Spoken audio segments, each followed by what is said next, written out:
Bismillahirrahmanirrahim. Hüdapar Kayseri İl Başkanı Mehmet Çalhan.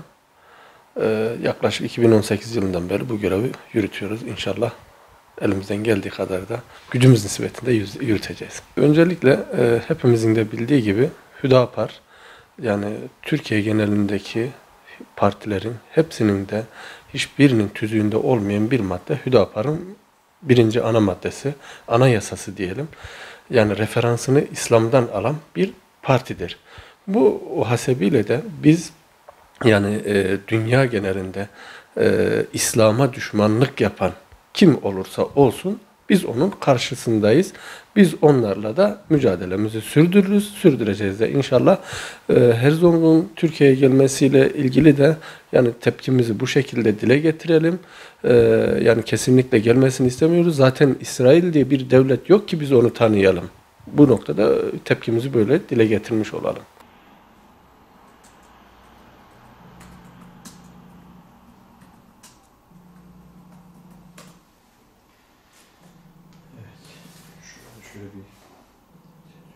Baki Coşkun, 1987 Kayseri doğumluyum. Şu anda serbest avukatlık yapıyorum. Aynı zamanda Saadet Partisi İl Başkanlığı görevini yürütüyoruz. İsrail Cumhurbaşkanı'nın şu anda Türkiye'ye geliyor olması ilk değil. Bundan önce daha öncesinde AK Parti iktidara geldikten sonra Şimon Perez'i de sizlerin de malum olduğu üzere meclisimizde ağırladık.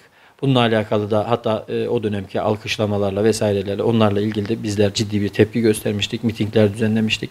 Bu gerçekten üzücü bir durum. Çünkü Filistinli kardeşlerimize yapılan zulmün müsebbipleri bugün meclisimizde ağırlanmasını asla kabul etmemiz mümkün değildir. Yani bu yaşanılan süreçler bununla birlikte Mavi Marmara olayı bu olayı aslında biraz daha ağırlaştırıyor. Çünkü Mavi Marmara'da biz 9 tane şehit verdik.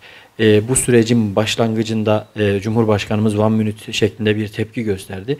Tekrardan nasıl oldu da bu uzlaşı noktasına gelindi? İsrail gibi bir katil devlet başkanının kalkıp da Türkiye'de ağırlanması biz Müslümanların özellikle kalbini yaralamış durumda. Yani bunu biz hiçbir dönemde kabul edemiyoruz. Çünkü orada verilen sözler de yerine getirilmedi. Yani İsrail'le yapılan protokol yapıldı malum hepimizin gözü önünde. İşte orada belli bir tazminat ödenmesi, hatta onda tazminat diye geçmediler, ex gratia dediler. Yani lütuf diye ödenen bir miktar para oldu. Sonrasında İsrail'in Filistin üzerindeki ablukayı kaldırmasına dair sözler verildi. Bunların birçoğusu yerine getirilmedi. Yani tazminat dahi ödenmedi. Sonra Türkiye'deki davaların birçoğu düşürüldü.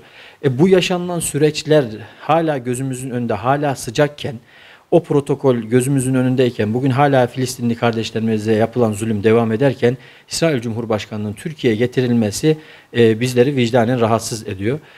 Bu konuya ilişkin tepkilerimizi de zaten dile getiriyoruz. Gerek STK'larımızda, gerek genel başkanımız, gerek başkanlığımızın başkanlığında dikkate almalarını bekliyoruz.